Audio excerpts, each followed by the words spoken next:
Assalamualaikum warahmatullahi wabarakatuh. Perkenalkan, nama saya Esa Badriti Tamam dari jurusan Pendidikan Bahasa Arab semester 2 kelas B NIM 228102040. Saya akan menjelaskan tentang mata kuliah Madkhal Ilmi Al-Lughah dengan judul Definisi, Objek, Tujuan Linguistik, Wilayah Kajian dan Cabang Ilmu Linguistik dengan dosen pengampu Bapak Ervan Ghazali MSI. Langsung saja, di sini ada definisi linguistik yang mana terbagi menjadi dua pendekatan, yaitu secara etimologi dan secara terminologi. Nah, yang mana secara etimologi ini berarti diambil dari akar kata yang nantinya akan diperkuat oleh terminologi, yaitu menurut ahli bahasa. Selanjutnya ada linguistik secara etimologi. Nah, linguistik secara etimologi ini terbagi menjadi dua, yaitu secara ada linguis dan ada X. Nah, linguis ini yaitu campuran dua kata atau hibrid, language tongue atau disebut dengan bahasa lidah, dan ada imbuhan akhiran is. Dalam struktur bahasa Inggris, ini adalah elemen pembentuk kata yang menunjukkan arti orang yang melakukan atau membuat sesuatu. Jadi linguis ini adalah orang yang melakukan atau orang yang mempelajari bahasa asing. Itu disebut dengan linguis ya. Jadi ketika kita mempelajari bahasa Inggris berarti kita disebut dengan linguis, seperti itu. Contoh. Nah, di sini ada contohnya jurnalis. Nah, jurnalis ini orang yang bekerja di bidang jurnalistik, disebut dengan jurnalis. Lalu ada novelis, yaitu orang yang bekerja membuat novel, itu disebut novelis, atau di bidang novel ya, kayak gitu. Lalu ada basis, yaitu orang yang bekerja di musik, di bass, itu disebut basis. Lalu ada analis, yaitu orang yang bekerja menganalisis, itu disebut dengan analis. Itu adalah linguistik secara etimologi. Lalu selanjutnya linguistik secara terminologi, yang mana menurut para ahli. Sebenarnya banyak para ahli yang mengemukakan atau mendefinisikan linguistik, tapi di sini saya hanya mengambil dua definisi saja. Yang pertama dari Ronald Williger, yang mana beliau mengemukakan bahwasanya linguistik adalah the study of human language, atau ilmu yang mengkaji bahasa manusia.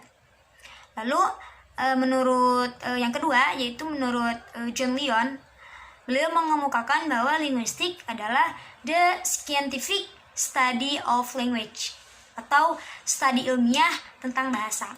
Jadi definisi yang pertama menurut Ronald itu lebih ke mengkaji bahasa manusia, tapi diperlebar atau diperluas oleh John Lyon tentang studi ilmiah bahasanya, seperti itu. Itu adalah linguistik secara terminologi. Selanjutnya ada objek kajian linguistik. Nah, objek kajian linguistik itu adalah bahasa. Jadi ketika kita mempelajari linguistik, berarti kita sedang mempelajari bahasa. Kita akan mempelajari bahasa, seperti itu. Bahasanya itu adalah bahasa manusia, baik lisan maupun tulisan, yang mana mempunyai karakteristik khusus di mana tidak dapat disamakan dengan bahasa pada hewan atau alat komunikasi lain, gitu ya, yang dihasilkan selain dari alat ucap manusia. Berarti kajian linguistik ini lebih ke bahasa manusia. Jadi kita mempelajari bahasa manusia, bukan bahasa yang lain ya. Jadi bahasa manusia. Selanjutnya tujuan linguistik. Nah, tujuan linguistik ini di sini terbagi menjadi tiga. Ada secara teoritis, secara praktis, dan secara estetis. Nah, secara teoritis itu seperti apa? Secara teoritis yaitu tujuannya itu untuk memahami atas segala gejala-gejala bahasa dan aturan tata bahasa, sistem bahasa beserta penggunaannya. Nah, itu teoritis. Jadi lebih ke aturan tata bahasanya. Lalu yang kedua, praktis. Nah, praktis ini berarti mempermudah atau membantu dalam memahami bagaimana cara kita berkomunikasi dan bagaimana cara penyelesaian tugas. Itu tujuan linguistik secara praktis. Lalu yang ketiga ada estetis, yang mana secara estetis ini yaitu untuk memahami atas keindahan bahasa dan penggunaannya, seperti itu. Lanjut, selanjutnya ada wilayah kajian linguistik. Nah, wilayah kajian linguistik ini terbagi menjadi dua. Ada mikrolinguistik dan yang kedua ada makrolinguistik. Mikrolinguistik ini yaitu studi bahasa yang berkaitan dengan struktur sistem kebahasaan dalam internal bahasa. Jadi kayak mempelajarinya struktur sistem kebahasaannya. Lalu yang kedua ada makrolinguistik, yang mana makrolinguistik ini mempelajari di bidang linguistik yang mengkaji bahasa. Jadi lebih ke mengkaji si bahasanya. Tapi kalau mikro itu lebih ke struktur sistem kebahasaannya. Seperti itu. Itu wilayah kajian. Lalu ada lagi cabang ilmu. Cabang ilmu dari mikrolinguistik. Dari kajian mikrolinguistik. Ini di sini ada 4, yaitu fonologi, morfologi, sintaksis, dan semantik. Yang mana 4 ini juga termasuk ke unsur bahasa. Jadi ketika kita mempelajari bahasa, berarti kita mempelajari 4 unsur ini, harus mempelajari 4 unsur ini. Harus memenuhi 4 unsur ini. Yang pertama yaitu fonologi. Fonologi ini adalah sebuah cabang ilmu yang mengkaji bunyi dan sistem bunyi bahasa. Jadi ketika kita mempelajari bahasa, berarti kita akan mempelajari bunyi. Ya, saya tahu sistem bunyinya seperti apa gitu. Lalu yang kedua ada morfologi. Yang mana morfologi ini mengkaji tentang struktur bentuk kata.